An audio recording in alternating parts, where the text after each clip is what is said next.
Tinha um tipo de silêncio que só existia em dia de jogo do Brasil na Copa. Não era o silêncio da madrugada, nem um silêncio do feriado. Era uma cidade inteira prendendo a respiração ao mesmo tempo. Durante alguns segundos, tu não precisava conhecer ninguém naquela rua. O grito já dizia, todo mundo estava dentro da mesma história. A Copa alterava horário de escola, de trabalho e de almoço. Mudava o trânsito, a roupa, a decoração e até o volume da cidade. Ela entrava em lugares que não tinha qualquer relação direta com o estádio. Talvez seja por isso que a pergunta de hoje incomoda tanto. A Copa, ela chegou outra vez. Um monte de rua aí, de novo, tá ganhando tinta, bandeira. As crianças já estão começando a discutir figurinha repetida. E ao mesmo tempo, tem gente com desconfiança da seleção, dizendo que perdeu a graça, ou que já não sente mais a mesma coisa que sentia antes. Mesmo assim, muita gente tá tentando recuperar aquele clima antes da bola começar a rolar. Se tanta coisa mudou, por que a gente ainda procura aquela magia? Talvez a resposta esteja no que a Copa fazia com a gente antes do jogo. No que acontecia com a rua, com a casa, com o trabalho e com a infância da gente. E aquela sensação difícil de explicar de que por 90 minutos, milhões de pessoas conseguiam esperar alguma coisa juntas. Antes de começar no estádio, a Copa ela precisava acontecer em todo o resto. Ela entrava pela mudança da rotina na vida da gente. Dias antes do jogo, tinha sempre alguém arrecadando dinheiro, comprava tinta, pegando uma escada emprestada do vizinho, tentando convencer todo mundo a participar daquilo. Quando tudo ficava pronto, parecia que a rua tinha acordado decorada por vontade própria. Mas tinha um trabalho coletivo por trás daquilo. O asfalto ele deixava de servir apenas como carro e virava desenho, virava arte, virava memória. Em alguns lugares, pessoas que mal conversavam durante o resto do ano todinho passavam dias organizando a mesma festa. As cidades inteiras também mudavam a forma, viu? Antes do jogo, todo mundo tentava chegar a algum lugar. Quando a partida começava, as ruas esvaziavam. Não porque as pessoas tinham desaparecido, mas porque estava todo mundo concentrado atrás das mesmas paredes ou em alguma rua que combinou de colocar aquela televisão que era maior e estava todo mundo ali.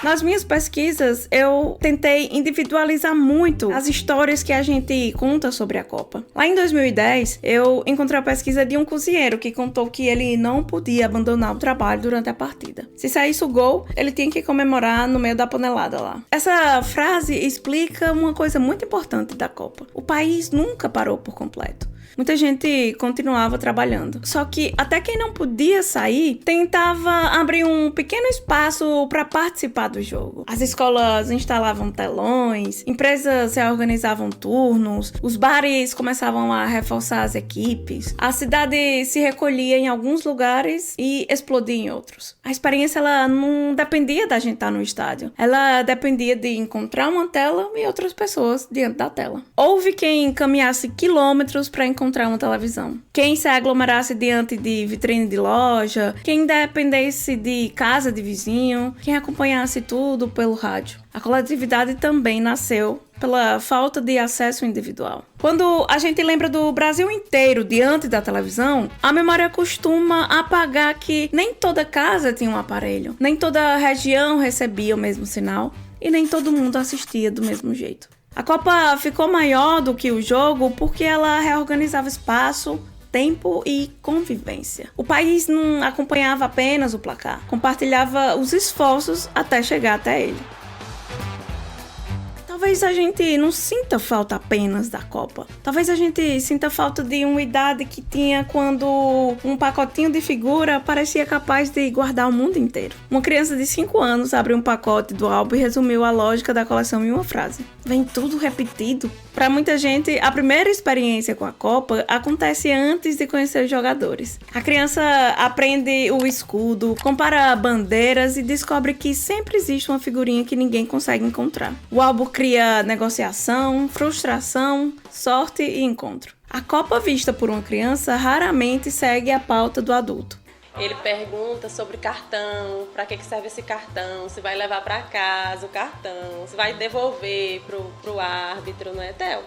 A criança percebe que alguma coisa importante está acontecendo. Os adultos estão falando diferente, a casa enche, a aula muda. Talvez ele ainda não entenda o que é que está em jogo, mas ele sabe que aquele dia não é um dia comum. Em ruas decoradas para a Copa, grupos de mãe organizam vaquinhas e levam dezenas de crianças para colocar a mão diretamente na tinta. Para elas, a Copa já tinha começado. O Brasil não vence uma Copa desde 2002. Existe uma geração inteira que nunca nem viu a seleção levantar a taça. Mesmo assim, os dados mostram sinais de que a esperança vem justamente entre os mais jovens. Isso parece contraditório apenas quando a gente acredita que a paixão depende de lembrar de uma vitória. A Copa sobrevive ao jejum porque seus rituais são transmitidos antes do resultado. A criança, ela não herda apenas uma seleção, ela herda uma maneira de esperar. Só que a camisa que uma criança veste sem pensar carrega uma história muito maior do que ela imagina. Antes de virar uma peça cercada de campanhas e categorias diferentes,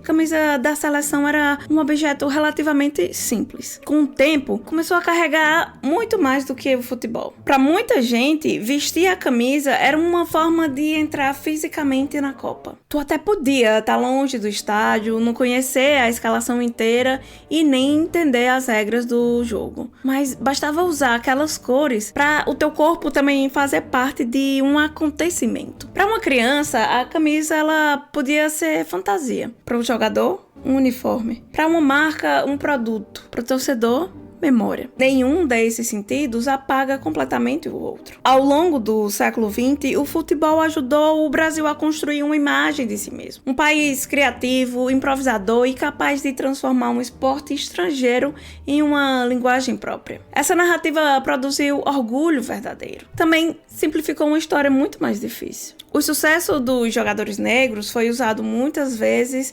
como uma prova de que o racismo brasileiro tinha sido superado. Só que representar o país dentro de campo nunca significou receber igualdade fora dele. O futebol ele podia celebrar a mistura brasileira na propaganda e continuar reproduzindo preconceitos na arquibancada. Derrotas, alguns corpos recebiam uma culpa que os outros nunca precisavam carregar. Ela criava união, mas a maneira como essa união era conectada também podia esconder quem continuava sendo tratado de forma diferente. A emoção da Copa também sempre atraiu instituições interessadas em falar em nome do país. Lá em 1970, o governo militar associou a vitória da seleção à imagem de um Brasil forte, otimista e em crescimento. A festa na rua era verdadeira. A alegria pelos jogadores era verdadeira também. Aquela emoção, ela foi usada como propaganda enquanto o país vivia censura e violência de Estado. Reconhecer essa apropriação não significa dizer que a emoção das pessoas era falsa. Significa perceber que uma alegria coletiva é poderosa o suficiente para ser disputada. Talvez seja por isso que a camisa provoque sentimentos contraditórios. A gente pode amar o que viveu com ela, guardar a lembrança de uma pessoa, de uma rua, de uma vitória, mas ao mesmo tempo percebe que as empresas, governo, instituições tentam decidir o que é que exatamente aquele símbolo tem que representar. A camisa, ela continua sendo usada por pessoas que não pensam igual e que não acompanham o jogo pela mesma tela. Ela não representa um Brasil sem conflito. Ela representa um Brasil tentando encontrar alguma coisa em comum, apesar desse conflito. A camisa, ela produz orgulho e incômodo porque ela guarda várias ideias de um Brasil ao mesmo tempo. A ideia do que a gente viveu, a ideia que foi vendida pra gente, a que gostaríamos que existisse e a ideia que tentamos construir. E quando um símbolo parece pertencer a todo mundo, surge uma pergunta inevitável. Quanto custa carregar uma camisa no corpo e entrar pra festa?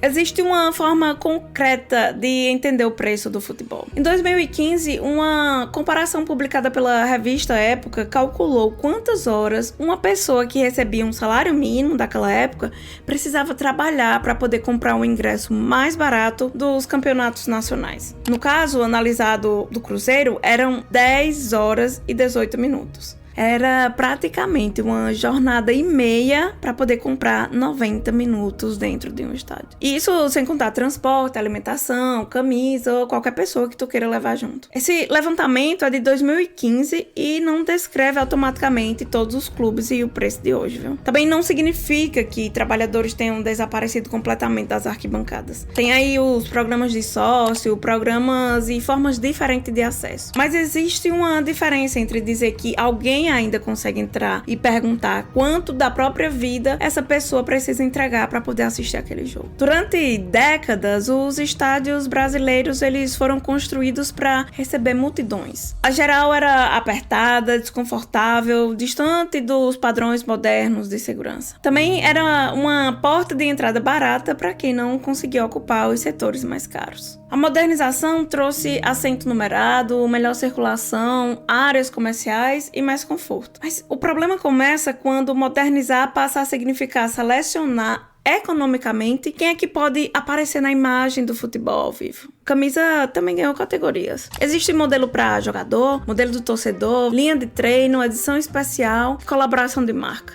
Do outro lado da cidade, a réplica e a camisa vendida no camelô tenta devolver ao corpo comum um símbolo que ficou caro na loja oficial. A diferença de preço, ela não elimina o desejo. Ela cria outros caminhos para que o desejo ele continue existindo. Até o álbum carrega esse paradoxo. A brincadeira continua provocando encontro, troca, mas o tamanho das coleções, as repetições e as versões especiais podem transformar o processo numa despesa muito maior do que parece o primeiro pacote. A repetição faz parte da brincadeira. Também é o mecanismo que obriga quem tenta completar sozinho a continuar comprando.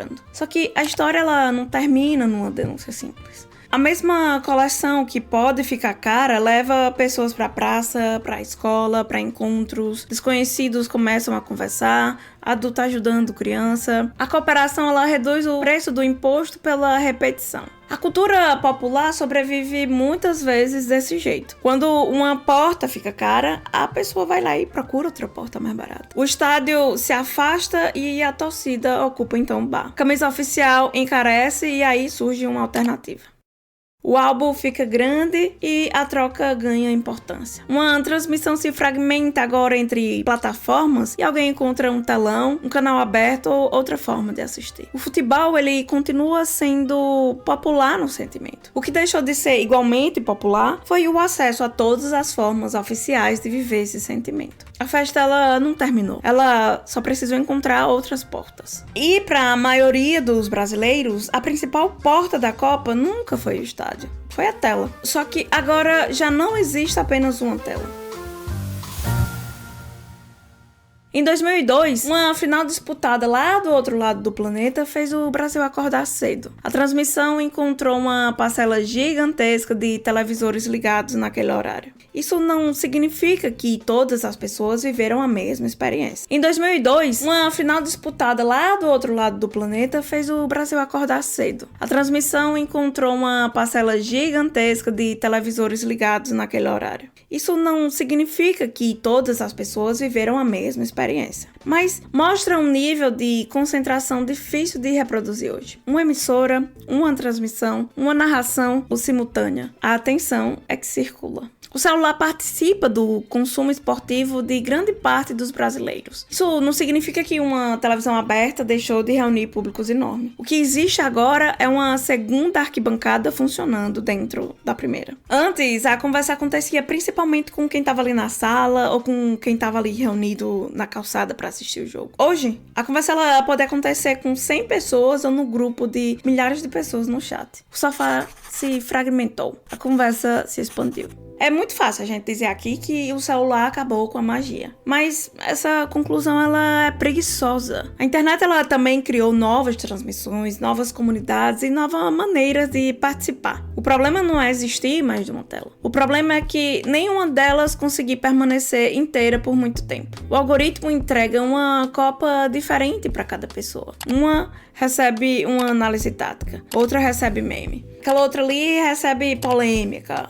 Uma outra ali que recebe aposta. A partida é a mesma. O entorno já não é o mesmo. As Novatelas, elas não eliminaram as comunidades. Elas só mudaram o lugar onde aquela comunidade acontece. A experiência, ela ficou mais participativa e acessível em alguns aspectos, mas também ficou mais fragmentada. A gente assiste junto, só que nem sempre a gente tá olhando para a mesma coisa. E é por isso que eu gosto de fazer esse tipo de ensaio aqui. A nostalgia chama a gente pela imagem mais bonita, só que quando a gente chega perto, encontra trabalho, disputa, mercado, desigualdade e um monte de gente tentando manter aquela memória acesa, aquela memória viva, apesar de tudo isso. O desencaixe existe pra gente olhar para essas duas coisas, tá? Ele serve pra amar o que aquela lembrança provoca, sem deixar que ela esconda todo o resto. Se esse tipo de ensaio faz sentido pra tu, se inscreve, curte, comenta. Me diz aí sobre o que é que tu quer lembrar, o que é que tu quer analisar de uma forma mais profunda. Não deixa de se inscrever e de curtir e de comentar sobre o que é que tu quer que a gente fale mais aqui no Desencaixe.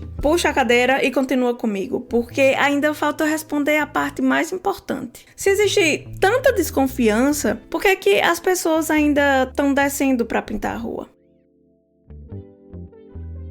As pesquisas mostram cansaço, desconfiança, distância em relação à seleção. Mas, ao mesmo tempo, encontra pessoas dispostas a assistir, torcer e esperar. Os dois sentimentos convivem. Em ruas que voltaram a ser decoradas, tem gente pintando pela 9ª Copa. Gente que começou ainda criança e agora leva os próprios filhos. Tem gente dizendo que quando o pincel toca no asfalto, um filme inteiro volta a cabeça. Essa é a parte que uma leitura puramente pessimista não consegue explicar pra gente. O brasileiro, ele pode até sim desconfiar da CBF, não se reconhecer em alguns jogadores, mas mesmo assim quer que a Copa chegue. Eu também percebo isso nas pessoas ao meu redor. Existe aquela nostalgia rasa que resume tudo dizendo que antes era muito melhor, mas por baixo disso ainda tem uma esperança guardada. Uma vontade de pintar o rosto, de vestir a camisa, de se reunir com alguém, de abrir o álbum e sentir que talvez alguma coisa possa acontecer dessa vez. Talvez a gente não esteja tentando recuperar a Copa antiga. Talvez a gente esteja tentando recuperar a capacidade de esperar junto. A geração que nunca viu o Brasil campeão também constrói sua relação com o torneio. Não repete exatamente a Copa dos pais. Assiste pelo celular, acompanha criadores de conteúdo, comenta em chat, compartilha meme e continua trocando figurinha. A tecnologia mudou. O impulso de participar continua reconhecível.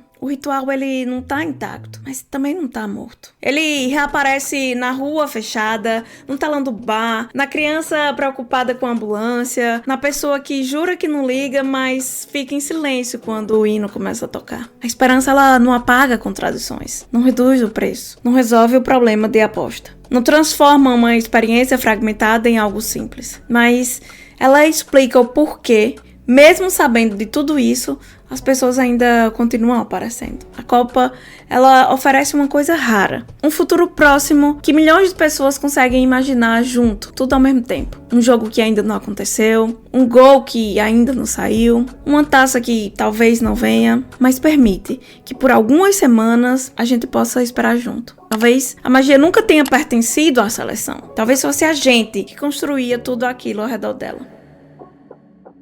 Agora, eu quero saber de tu. Qual é a primeira cena que aparece na tua cabeça quando alguém fala em Copa do Mundo? Não precisa ser um gol, tá bom? Pode ser uma rua, uma pessoa, uma televisão, uma figurinha, um barulho. Talvez a magia esteja exatamente aí. Até o próximo ensaio.